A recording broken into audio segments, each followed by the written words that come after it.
ఆంధ్రప్రదేశ్ తెలంగాణ ఈ రెండు రాష్ట్రాలకు వాతావరణ శాఖ హెచ్చరికలు జారీ చేసింది. రాబోయే 4 రోజుల్లో తీవ్ర వడగాలులు వీస్తాయంటూ వార్నింగ్ ఇచ్చింది. ఏపీలో ఇవాళ 388 మండలాలకు హెచ్చరికలు జారీ అయ్యాయి. అలాగే తెలంగాణ జిల్లాలకు యెల్లో అలర్ట్ ఇచ్చింది ఐఎండీ. అత్యవసరమైతే తప్ప మధ్యాహ్నం ఇళ్ల నుంచి బయటికి రావద్దంటోంది. అత్యధిక ఉష్ణోగ్రతలతో పాటుగా తీవ్ర వడగాలులు కూడా వీస్తాయంటూ వార్నింగ్ ఇచ్చింది. ఒకవైపు ఎండలు దంచి కొడుతుంటే ఇంకొక వైపు వడగాలులు కూడా ఉక్కిరి బిక్కిరి చేస్తున్నాయి. టెంపరేచర్స్ కి తోడు హీట్ వేవ్ తీవ్ర స్థాయిలో ఉంటుందని హెచ్చరించింది ఐఎండీ. ఇప్పుడున్న టెంపరేచర్ శాంపిల్స్ మాత్రమేనని, ముందు ఇంకా పెరుగుతాయని చెప్తోంది. ఏప్రిల్ 2nd వీక్ తర్వాత నిప్పుల కుంపటేనని హెచ్చరిస్తోంది.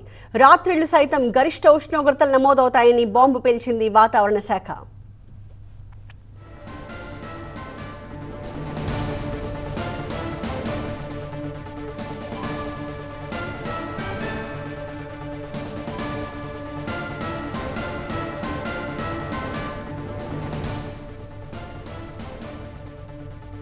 ఇవాళ ఆంధ్రప్రదేశ్లో 388 మండలాలకు హెచ్చరికలు జారీ చేసింది వాతావరణ శాఖ. 179 మండలాల్లో తీవ్రమైన వడగాలులు, అలాగే 209 మండలాల్లో వడగాలులు వీస్తాయని అప్రమత్తం చేసింది. శ్రీకాకుళంలో 26, విజయనగరంలో 25, పార్వతీపురంలో 15, అల్లూరు జిల్లాలో 9, విశాఖలో 3, అనకాపల్లిలో 16, కాకినాడలో 13, కోనసీమలో 7, తూర్పుగోదావరిలో 16, ఏలూరులో 4, కృష్ణాలో 4, ఎన్టీఆర్లో 6, గుంటూరులో 14, పల్నాడులో 17, బాపట్లలో 1, అలాగే ప్రకాశంలో 2, తిరుపతిలో 1 మండలానికి మొత్తం హెచ్చరికలు జారీ అయ్యాయి. ఇక శ్రీకాకుళం, విజయనగరం, పార్వతీపురం, ఎన్టీఆర్, పల్నాడు జిల్లాల్లో 45 నుంచి 46 డిగ్రీల ఉష్ణోగ్రతలు నమోదవుతాయని హెచ్చరించింది వాతావరణ శాఖ. అలాగే అల్లూరి, విశాఖ, అనకాపల్లి, కాకినాడ, తూర్పుగోదావరి, ఏలూరు, కృష్ణా, గుంటూరు, బాపట్ల, ప్రకాశం, నెల్లూరు, నంద్యాల, కడప, అన్నమయ్య, తిరుపతి జిల్లాల్లో 43 నుంచి 44 డిగ్రీల టెంపరేచర్స్ నమోదవుతాయని చెప్పింది. ఇక కోనసీమ, పశ్చిమ గోదావరి, కర్నూలు, అనంతపురం, సత్యసాయి, చిత్తూరు జిల్లాల్లో 42 డిగ్రీల ఉష్ణోగ్రతలు నమోదవుతాయంటోంది వాతావరణ శాఖ. ఇప్పుడు ఇలా ఉంటే మున్ముందు పరిస్థితి ఎలా ఉంటుంది?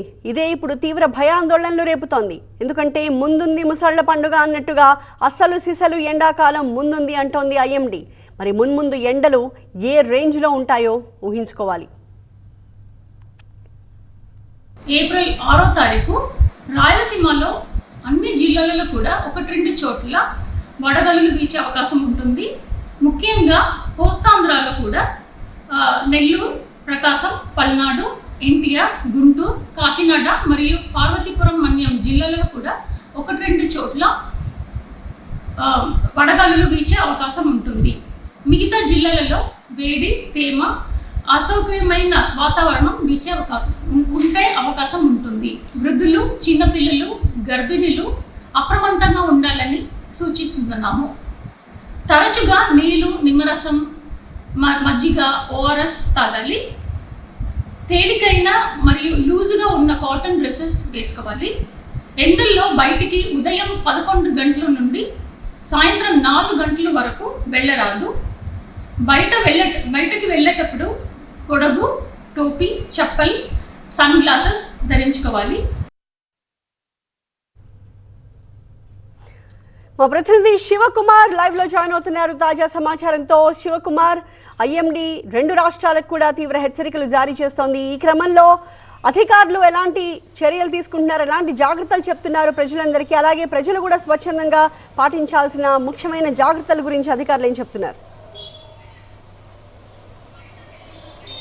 ఆంధ్రప్రదేశ్లో ఎండలు మండిపోతూ ఉన్నాయి. రాష్ట్ర వ్యాప్తంగా కూడా రికార్డు స్థాయిలో ఉష్ణోగ్రతలు నమోదవుతున్నాయని ఇటు ఐఎండీ, ఇటు రాష్ట్ర విపత్తు నిర్వహణ శాఖ అధికారులు కూడా ఎప్పటికప్పుడు కూడా అధికారులకు పలు సూచనలు చేస్తూ ప్రజలను అప్రమత్తం చేయాలని చెప్పని ప్రతిరోజు 48 గంటల ముందే ఒక నివేదికను కూడా పంపుతూ ఉన్నారు. ఈ నేపథ్యంలో ఇటు జిల్లా స్థాయి అధికారులు, ఇటు మండలాల్లో ఉన్నటువంటి MRO స్థాయి అధికారులు, ఇటు వాట్సాప్ల ద్వారా, ఫేస్బుక్ల ద్వారా, ఇట్లా సోషల్ మీడియా ద్వారా ప్రజలకు ఒకవైపు అవగాహన చేస్తూ ఉన్నటువంటి పరిస్థితి అయితే కనపడుతుంది. మరోవైపు ఎండ తీవ్రత రోజు రోజుకి పెరిగిపోవడంతో ప్రజలు కూడా తీవ్ర ఇబ్బందులు పడుతున్నారు. వాళ్ళ యొక్క పనుల నిమిత్తం బయటికి రావాలంటే కూడా భయపడిపోతున్నటువంటి పరిస్థితులు విజయవాడలో కనపడుతున్నాయి. మరోవైపు వ్యాపారులు కూడా ఎండ తీవ్రత అనేది రోజు రోజుకి పెరిగిపోవడంతో ఇటు వ్యాపారులు ఇటు బయటకు రాకపోవడంతో వాళ్ళ వ్యాపారం కూడా సాగట్లేదని చెప్పని ఆందోళన వ్యక్తం చేస్తున్నటువంటి పరిస్థితి కనపడుతుంది. రాష్ట్ర వ్యాప్తంగా కూడా ఈ యొక్క ఉష్ణోగ్రతలు అత్యధికంగా నమోదవుతున్నాయి. ప్రధానంగా రాయలసీమ, ఉత్తరాంధ్ర, ఇటు ఎన్టీఆర్ జిల్లాలో ఈ ఉష్ణోగ్రతలు నమోదవుతున్నట్లుగా అధికారులు చెప్తూ ఉన్నారు. నిన్న పోరుమామిళ్లలో 44.5 డిగ్రీలు, నంద్యాలలో 43.7 డిగ్రీలు ఉష్ణోగ్రతలు నమోదైనట్లుగా అధికారులు హెచ్చరిస్తూ ఉన్నారు. ఈ నేపథ్యంలో ఎండ తీవ్రతను ఎప్పటికప్పుడు కూడా అంచనా వేస్తూ ప్రజలకు అవగాహన కల్పిస్తున్నప్పటికీ ప్రజలు కూడా అప్రమత్తంగా ఉండాల్సిన అవసరం ఎంతైనా ఉందని చెప్పని అధికారులు చెప్తూ ఉన్నారు. శీతల పానీయాలు, ఓఆర్ఎస్ లాంటివి తాగుతూ ఈ ఎండ తీవ్రత నుంచి ఉపశమనం పొందాలి అని చెప్తూ ఉన్నారు.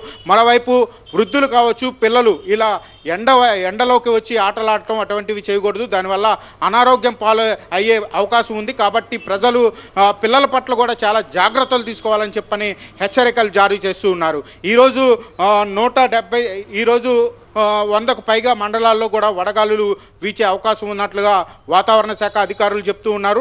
రేపు 179 మండలాల్లో తీవ్ర వడగాలులతో పాటు వడగాలులు కూడా వీచే అవకాశం ఉంది. కాబట్టి ప్రజలు అప్రమత్తంగా ఉండాలి. ఇటు అధికారులు, ఇటు వైద్యులు చెప్పేటువంటి సూచనలు పాటించాలని అధికారులు చెప్తున్నటువంటి పరిస్థితులు అయితే విజయవాడలో కనపడుతూ ఉన్నాయి. Right, thank you.